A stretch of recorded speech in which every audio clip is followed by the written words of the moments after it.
The end user access service provider from browser. Once he enter the URL will take you to the service provider. Service provider configuration. In the back end, what happens is service provider will validate that. And it will say, okay, we need to get this user authentication and authorization information. So what service provider will do? Service provider will redirect that request to the browser again. That's what it is mentioned. The second step, service provider redirects the SAML request back to the browser. And browser will redirect the same SAML request to identity provider. Identity provider will receive that and it will check for the user account password. It will ask for you to enter the user ID and password. That's what this middle step, identify and authenticate the user. So once that happens, once the user account have entered the user ID and password from the browser in the Okta console, what Okta will do is, Okta will validate that in the back end.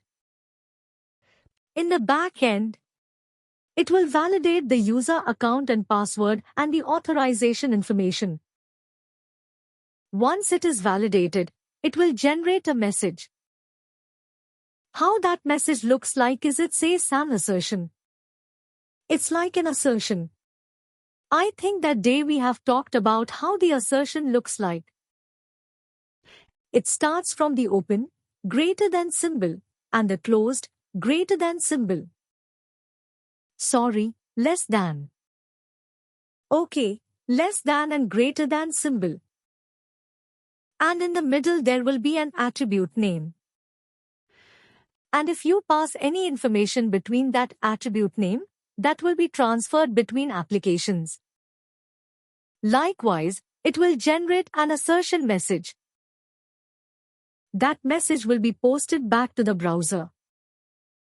Here you can see that's the fifth step that has been completed on this browser. Now browser will send that SAML assertion back to the service provider because service provider need that message. That message contains whether that user have access to that application or not, or what level of access that user have access to it. So those details service provider needs it. Then only service provider can able to what to say. Initiate or grant a session to the user. Grant an application session to the users. So that's what it says. So the browser relays SAML assertion back to service provider. Browser will send a SAML assertion message back to the service provider. And here in this step, if the user is authenticated, ESP sends the security context to the browser. Okay. So what this step says is, if the service provider received that information, receive that message will again be validated in the service provider. And it will send a note to the browser saying that right now user can able to access the application. Now again, browser will initiate a resource request. What is resource request? It is requesting for the console access. Okay. Browser is requesting for the console access because right now we are trying to access that console only. So that needs to be requested by the browser.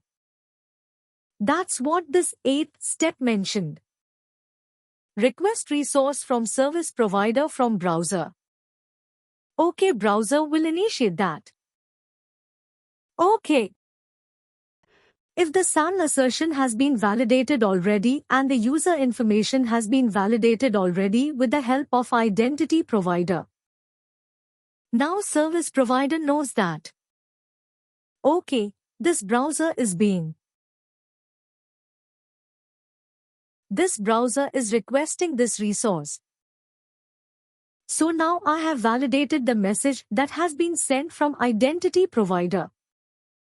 Everything looks fine. Now the service provider will send a resource back to the browser.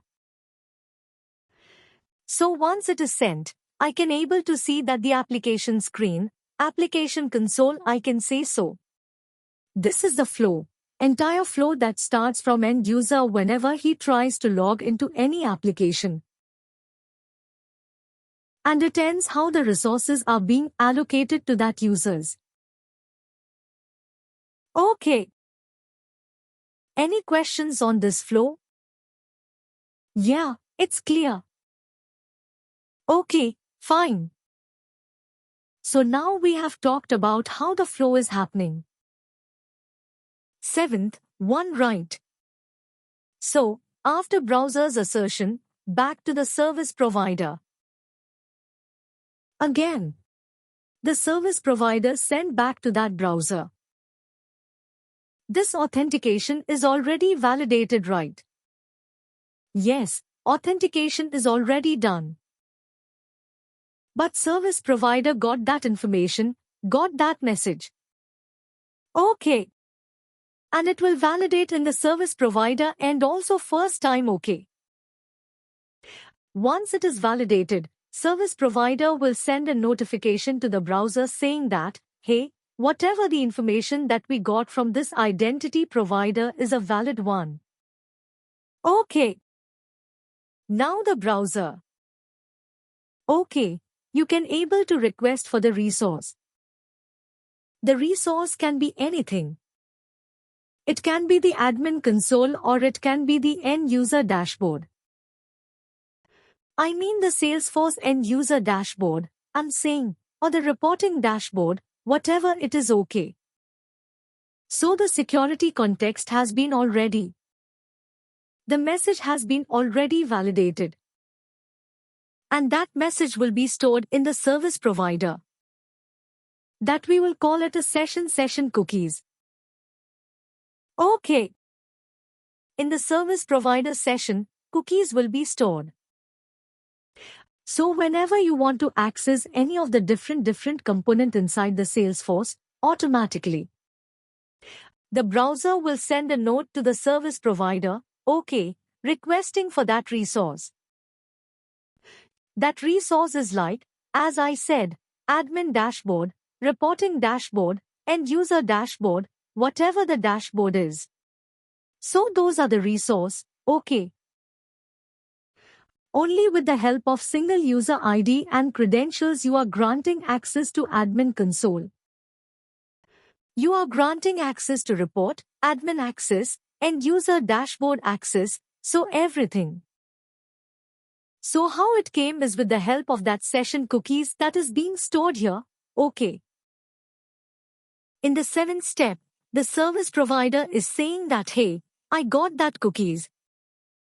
So now you can request for whatever the resource that you want. Okay, it's sending a notification to the browser. So browser will request again like I want to use the admin dashboard or I want to use the end user dashboard. Like this, it will send a request again. Okay for a resource. And the resource will be granted to the end users or the browsers. Because there is a session cookie already available. Okay. Okay, so now we just talked about the flow. Okay, how identity provider is talking with the browser. How the browser is talking with service provider. How service provider is sending a request back again to the identity provider for SAM assertion, how that is happening. Okay. We have talked about that, but how the entire stuffs are being configured. That we are going to see now, okay. Now, to initiate this entire flow, we need to configure a few stuffs both in the identity provider end and the service provider end. Because the service provider needs to know that whenever someone hitting the URL to which identity provider I need to route this request. That service provider need to know. That configuration should be there in the service provider. Also, service provider will send a notification to identity provider. Identity provider will create a SAM assertion. Okay. Assertion file message. Identity provider need to send back that message to the service provider only. Okay. Salesforce service provider only. It should not send to any other service provider that we have. Because we will be having plenty of service providers that we will be integrating with Okta, right? So it should send only to that particular service provider which the request has been initiated.